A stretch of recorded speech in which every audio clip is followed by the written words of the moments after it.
Welcome to my series on understanding SWR. In this, I essentially assume that you're familiar with radio and RF circuitry and the very basics of AC versus DC. In case you aren't, I do take time later to very quickly explain the AC waveform. If this is just too difficult or too unfamiliar, if you pursue any text, video, or tutoring on basic AC versus DC, in a few minutes you'll have everything you need to know to absorb what I'm going to go into here.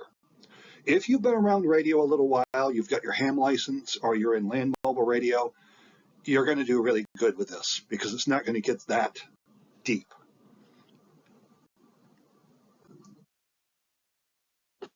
Let's start out with the basic network. What you see here is a transmitter, a feed line, which I've labeled a coax line, but it wouldn't necessarily have to be made of coax, although for the most part, that's what it's going to be. And then on the end, there's an antenna. Now, I've labeled the box on the left a transmitter. Really, it's whatever could be a transmitter. It might be an FM broadcast transmitter or an AM broadcast transmitter. It might be a CB radio in the transmit mode. It might be a ham radio in the transmit mode. It might be a land mobile repeater, or it might be a 100-watt power amplifier on the output of a land mobile repeater. The point is, what's the transmitter thing really is that, just think of that as the transmit port, the final port on the equipment you use to generate the powerful signal, I hope it's powerful anyway, that you're feeding into the coax line. Now, what we have here is very simple. We have 100 watts we're generating, and it's headed to the antenna. Now, in this case, there is no loss in the coax line. Now, you're probably thinking, well, that's not even possible. No one would ever assume that. No, they wouldn't, but if you're a ham operator sitting on a picnic table and you've got your antenna on a little mast 10 feet from you, and you have a little piece of high quality coax, 10 feet of coax is going to have almost no loss. So when you say the line can't have any loss, it's really not as strange or impossible as you might think. Although I do admit, almost never will the line have no loss, really. It's going to have enough loss that we should be taking it into account. So in video 2, we will introduce loss in the line. In this video, I just want to get started and I guess the way I would put it, help you understand what SWR really is. So if you looked at that line, if you could see the RF current flowing, you would see a sine wave go by, like you're seeing here. This is a graphical representation. Ignore my text for just a moment. Start on the right of the little white picture. As you move to the left, you're going to notice the voltage is going to increase, then it's going to fall back to zero, because the middle line there is the zero line. Then it's going to reverse polarity, go as much negative as it did positive, and then go back to zero. That's one cycle. That's one cycle of an AC wave. So what I want you to picture is on this transmission line, you are sending current down the line. Or to put it another way, you're sending waves down the line. So let's take a real close look at what's going to happen. You're standing at the yellow dotted bar. The coax cable stretches from your right, or well, yeah, from your left to your right. And as the current flows by, let's say this wave is 1 cycle per second. So at 1/4 second, it's reached a peak voltage. 1/4 second later, it's back to 0 volts. 1/4 second later, it's reached a peak voltage in the opposite polarity. 1/4 second later, we're back to where we started. So that's a 1 cycle per second wave or current. So it's 1 cycle per second or 1 hertz. Now, of course, that's really slow. The power line in your house goes through this 60 times every second, 60 cycle or 60 hertz. Such low frequencies are not going to make a radio wave. We'll talk about that perhaps in video 2 or 3 as to how fast this has to change in order for it to somehow become a radio wave. So now let's take a step back. Now we're looking at 30 cycles of the sine wave. Yes, the shape is a little different, isn't it? But it still follows the mathematical sine function, even though it's a very pointy thing, you might say, as opposed to the other elegant version that was very curved and very smooth and very soft. This I counted them, there's 30 cycles there. So obviously it looks a little different. But if you're talking to your friend on your ham radio on the 2 meter band at 146.520 megahertz, the national calling channel, then these cycles are going by at a rate of 146,520 cycles per second, or hertz, which is 146,520 kilohertz, or 146.52 million hertz per second. So at that speed, all these spikes here might look a little like this. It might look like that's just solid blue.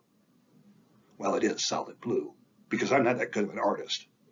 But it represents the fact that the cycles are coming so quickly, you can't really tell the individual cycles. And you wouldn't be able to. If you're watching the line and 146 million cycles are going by every second, there is no way a human brain can grasp what's going on. But anyway, the point is, these waves are going by. In the coax cable, they aren't waves like radio waves. They are still RF currents, but they flow like a wave down the cable. Electrostatic fields form between the center conductor and the shield.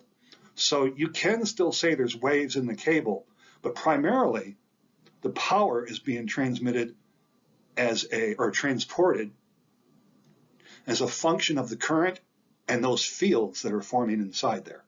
We don't have to go any farther with the heavy theory than that. I just want to draw a picture in your mind for those of you that are really new to this.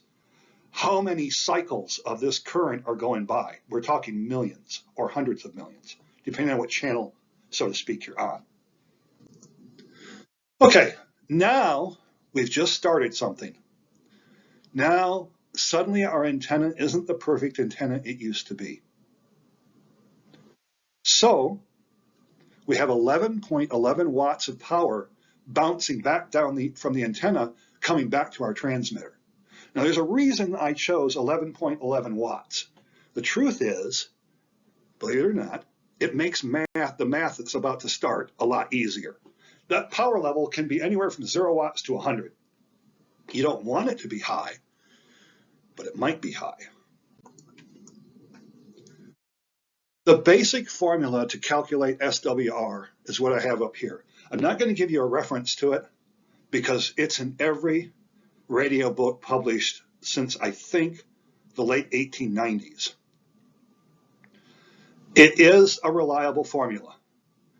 If you plug in your reflected power for PR and your forward power for PF in both sides of the equation, you are going to have an answer that gives you what the SWR, it's actually the voltage standing wave ratio, but it's the standing wave ratio.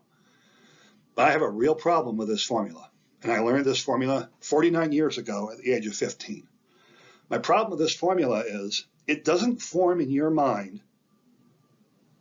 any kind of image of what's going on the line. It's an accurate formula. I just don't like it. So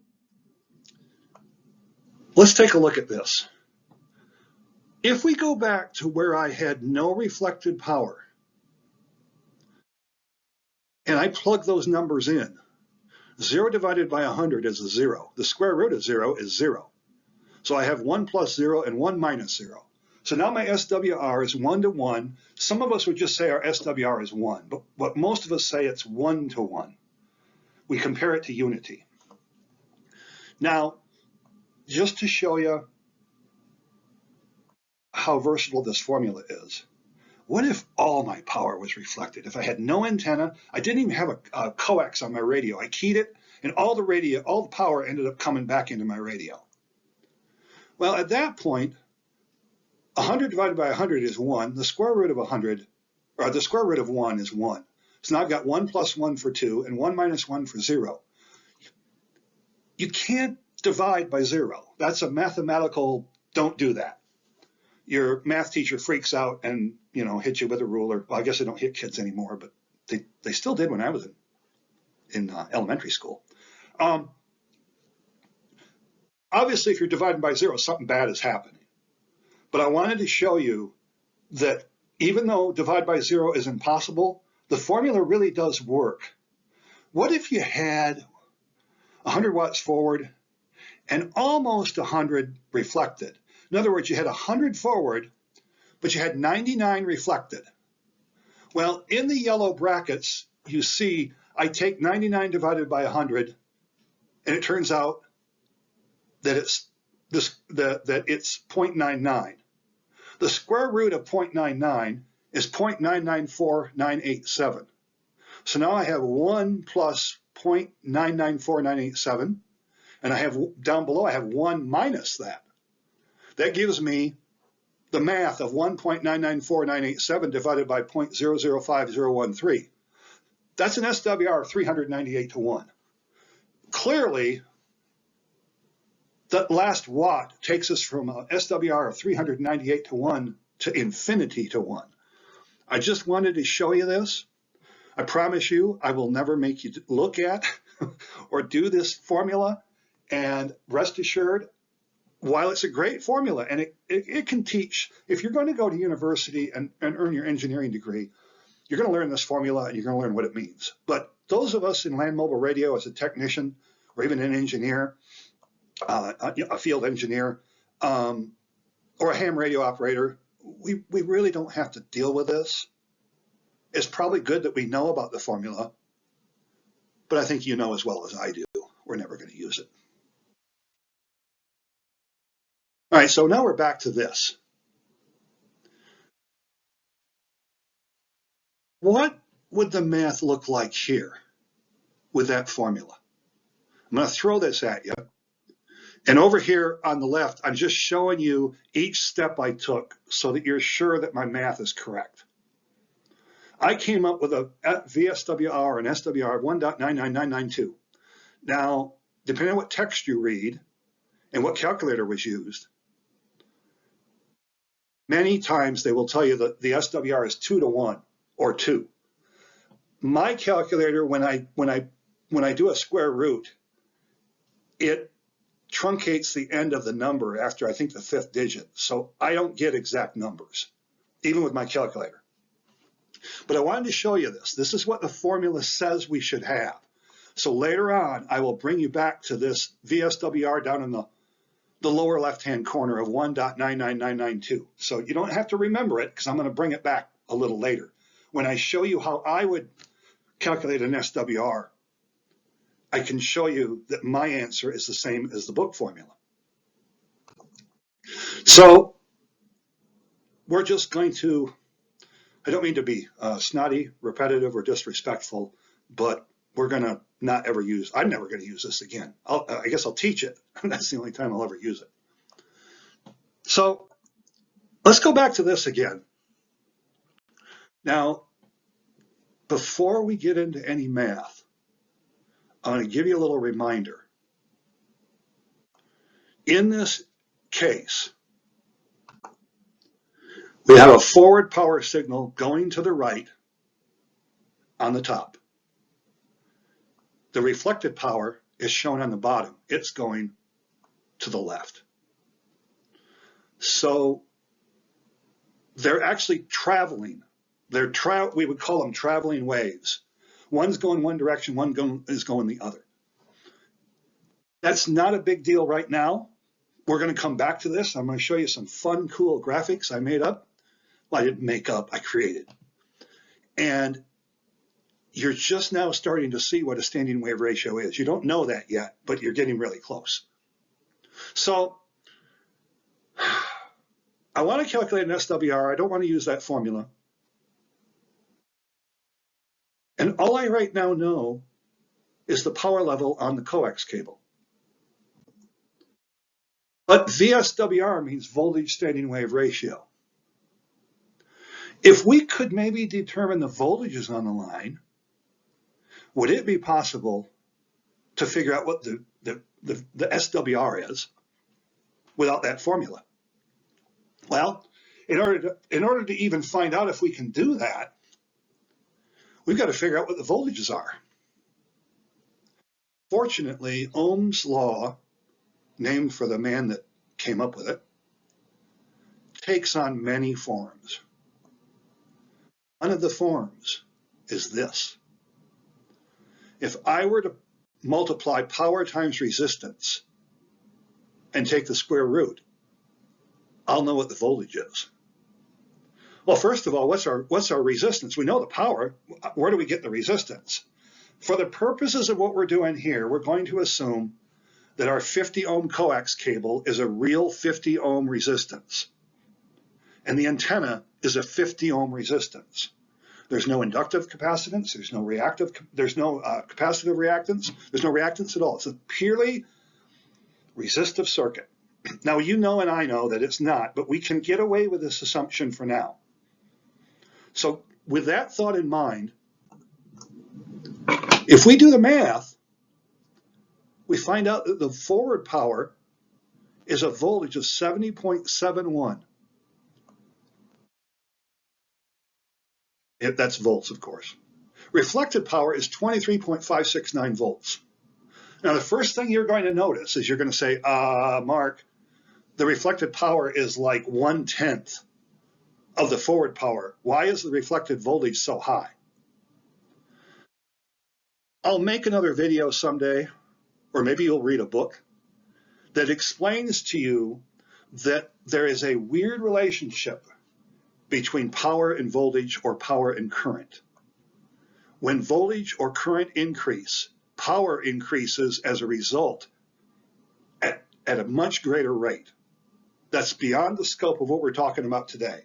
So just trust me that if you do all the math, you'll find out that these two voltages are correct.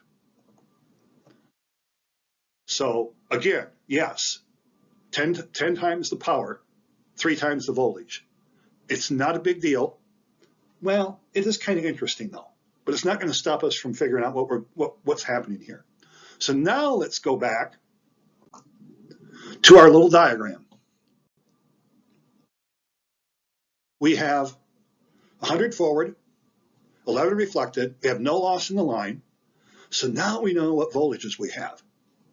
So in one direction, we've got a 70 volt signal. The other direction, we've got an almost 24 volt signal. And just to remind you, the forward power is going one way, reflected power is going another. Now, you will notice one thing I got right, and I'm not that great of a cartoonist, but one thing I got right. You'll notice the amplitude of those two signals is almost a 3-to-1 ratio. I got it as close as I could. I did that in Visio. I was that serious about trying to get something right. So just keep in mind that these two waves are going in opposite directions and they have different intensities. They are real power. There's actual power contained in those currents. So if we go back to this, remember this was my depiction of forward power, or of any signal. But in this case, it's the forward power.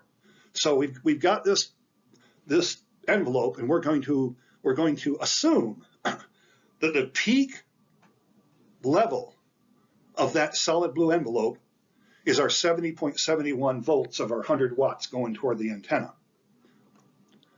This represents that reflected power, that 23.5 volts coming back from the antenna. Now, if you were to look at the line, if you had magic vision where you could see voltages with your eyes, this is not what you would see, because you really wouldn't be able to tell quite what's going on. The important thing to remember is the reflected signal, the reflected power, is the exact same frequency as the forward power.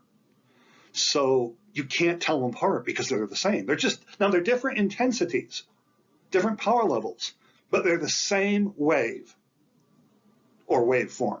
Now, those of you that know a little more than other students know that if there's reactive components in the antenna, that reflected wave isn't exactly the same phase all the time. But that's an advanced topic. I don't want to go that far in this video. Later on, in a later video, I think I will. Actually, I think I'm going to have to. So, now let's think about those waves. As they pass each other, keep in mind, the one on the top is forward, so it's going to the right. No, yeah, right. I have a little problem. I don't always know my right from my left. I think all adults are like that. So anyway, the forward power is going to the right. The reflected power is going to the left. So at times, their voltages are going to line up. What do you suppose happens then? Well, the two voltages add. They actually work like two batteries in series, or two men pushing on a cart really hard. They get more work done. There's more energy there. Other times, just a few microns down the cable, they are going to be exactly opposite. Now they detract from each other. Now it's hard to fit this into your brain, but their voltages subtract from one each other, but the power within their envelope does not disappear. That's a weird aspect of physics. All we care about is that those voltages detract from one another. Now, what are we going to get? We are going to get the 70.71 volts of the forward power, and it's going to add to the 23 volts coming back from the antenna. And then in other places, the two are going to subtract from each other. And we're going to be left with only 47.141 volts in certain places on the cable, okay? So what we end up with is the yellow line. Well, let's start with the white line. The white line is the original 70 volt line. That's where the blue would have ended before. But in places where these currents are in phase, they add, and the yellow bar is the 94.279 volt peak. The red bar is where the two detract from each other. Now, what you gotta stop and think about, and I know this is a weird concept, it is very hard to get this in your head. The two waves are going in opposite directions. They are moving waves, they are traveling waves. But this reaction you're seeing here, basically at the same point on the cable from microsecond to microsecond, the relationship's the same. So this waveform you see of rising and lowering voltages essentially sits still. That's why they call them a standing wave ratio. These waves actually stand there. When I say waves, I say the mathematical addition and subtraction points on the cable essentially don't move. Now they're going to move a little bit because there's going to be reaction from the antenna and all that. But in a perfect resistive cable and a perfectly resistive antenna, they're going to sit dead still. So they really are standing waves. That's why we call them a standing wave. And our standing wave ratio is 94.279 to 47.141, which is pretty impressive, isn't it? Except for the fact that that doesn't make a lot of sense, does it? Because you're restating your voltage level, which is kind of like restating your power level. And to the human mind, that ratio just, what do you do with that? Well, it doesn't really look right. It doesn't make you think very well. So what you do